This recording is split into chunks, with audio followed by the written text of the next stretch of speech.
13 février 2024.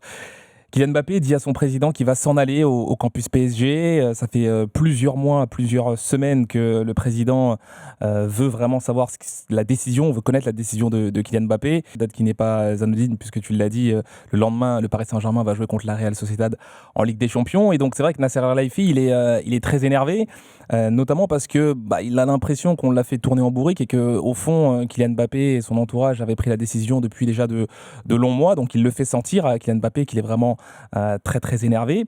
Et puis le lendemain il y a ce match, 8e de finale de Ligue des Champions. Le Paris Saint-Germain affronte la Real Sociedad, le PSG gagne 2-0 avec un but de Kylian Mbappé. Et là il y a une atmosphère quand même très particulière que là aussi on raconte dans le livre en rentrant vraiment dans les détails. C'est-à-dire que l'entourage de Kylian Mbappé et le Paris Saint-Germain savent que j'ai l'info. Le Paris Saint-Germain est convaincu que c'est l'entourage de Kylian Mbappé qui m'a donné cette info. L'entourage de Kylian Mbappé est convaincu que c'est le Paris Saint-Germain. C'est qui On le saura jamais évidemment. Moi le premier, j'ai été surpris d'avoir cette information parce qu'elle n'arrangeait personne en réalité. Bon, ce qui est convenu, c'est qu'il y a un communiqué qui communique à la fin de la saison.